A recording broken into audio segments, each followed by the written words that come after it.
Cerita rakyat Ilaurang si manusia udang. Alkisah, di sebuah daerah di Sulawesi Selatan, ada sepasang suami istri yang sudah lama menikah, namun belum juga dikaruniai anak. Mereka sangat menginginkan kehadiran seorang anak. Oleh karena itu, setiap malam mereka senantiasa berdoa kepada Tuhan. Namun, hingga berusia parubaya, mereka belum juga dikaruniai anak. Akhirnya, mereka pun mulai putus asa. Hingga pada suatu malam, sepasang suami istri itu berdoa kepada Tuhan dengan berkata, "Ya Tuhan, karuniakanlah kepada kami seorang anak, walaupun hanya berupa seekor udang."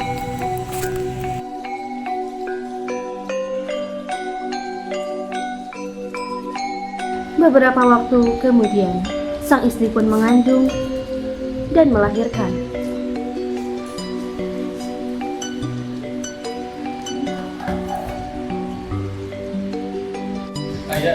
Namun, alangkah terkejutnya sang istri saat melihat bayi yang keluar dari rahimnya adalah seorang bayi laki-laki yang berbentuk dan berkulit udang. Ia dapat hidup di darat maupun di dalam air. Oleh karena itu, ia diberi nama Ilaurang, atau dalam bahasa Bugis yang artinya manusia udang. Bang, mengapa anak kita seperti udang? Bukankah kita pernah minta seorang anak, walaupun hanya berupa seekor udang? Rupanya Tuhan mengabulkan doa kita. Kedua suami istri itu merawat Ilaurang dengan penuh kasih sayang. Mereka memasukkannya ke dalam sebuah tempayan yang berisi air. Beberapa tahun kemudian, Ilaurang pun tumbuh menjadi besar. Oleh karena badan yang sudah tidak muat lagi, ia pun dikeluarkan dari tempayan. Sejak saat itu, Ilaurang tidak lagi hidup di dalam air. Ia hidup layaknya manusia biasa. Namun, ia tidak dapat berjalan karena kakinya terbungkus oleh kulit udang.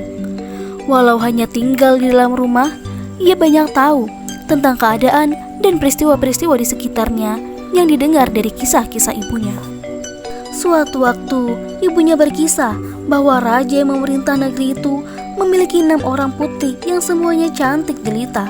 Rupanya, sejak mendengar kisah dari ibunya itu, ia selalu termenung dan membayangkan kecantikan wajah para putri raja. Ia juga selalu berangan-angan ingin menikah dengan salah seorang di antara mereka. Alangkah bahagianya aku jika mempunyai istri yang cantik. Tapi, mungkinkah aku dapat menikah dengan putri raja dengan kondisiku seperti ini? Aku tidak boleh putus asa dan menyerah sebelum mencoba. Keesokan harinya, ia pun memberanikan diri untuk mengungkapkan perasaannya itu kepada kedua orang tuanya. Ayah, ibu, sekarang Ananda sudah dewasa. Ananda ingin berumah tangga dan punya keturunan. Memangnya kamu mau menikah dengan siapa? Ingin menikah Dengan putri raja, Bu. Hah? Dengan putri raja? Sungguh berat permintaanmu, nak. Benar, nak. Mana mungkin raja berkenan menerimamu sebagai menantunya dengan kondisi tubuhmu seperti ini. Tapi, apa salahnya kita mencoba dulu, Bu? Bukankah putri raja itu ada 6 orang? Siapa tahu di antara mereka ada yang mau menikah denganku.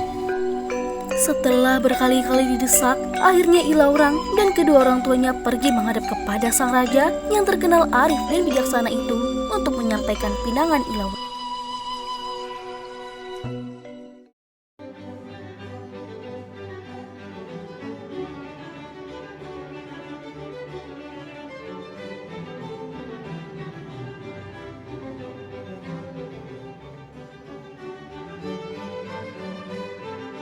Berhenti, siapa kalian?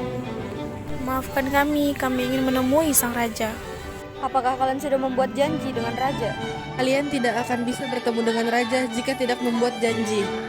Mohon, kami telah jauh-jauh datang kemari dengan niat baik.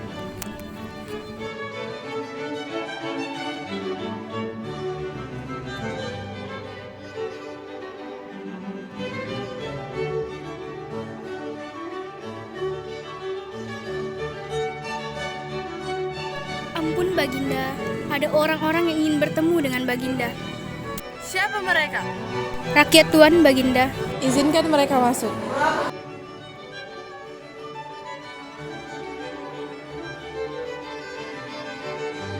Masuk kakak, masuk.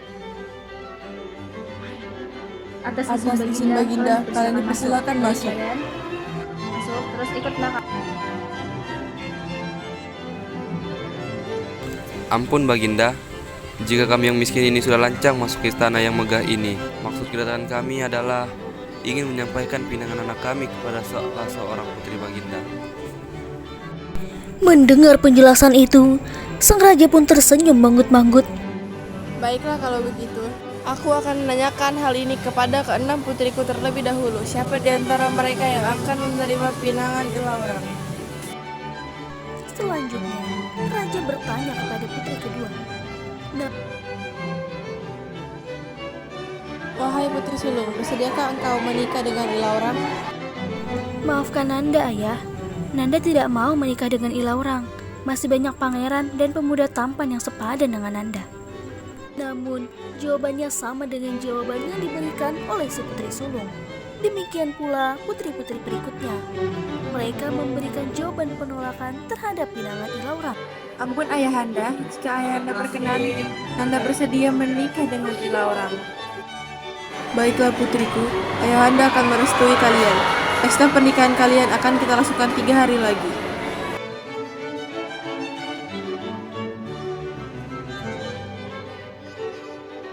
Apa lelaki tampan yang berjalan di sampingmu itu? Dia anakku, Ilaurang. Dia akan menikah dengan putri raja.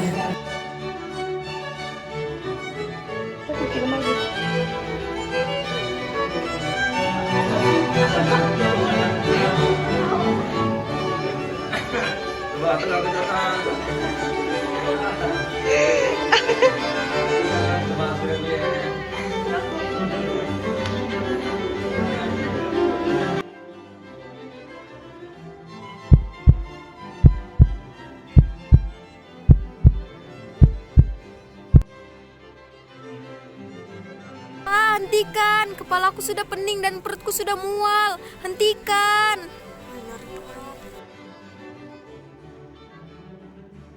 Ambillah dan bawalah buah pinang ini dan telur ini kemanapun Dinda pergi. Baik Kanda, Dinda akan selalu mengingat pesan Kanda.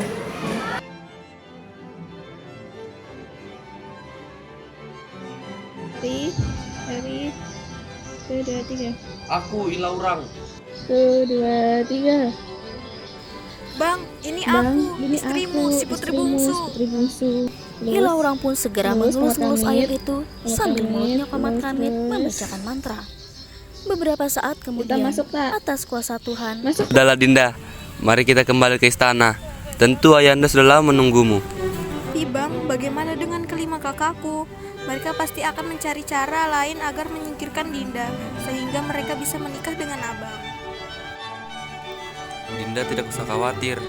Abang punya cara agar kelima kakak Dinda itu menjadi jera dan tidak akan mengganggu Dinda lagi.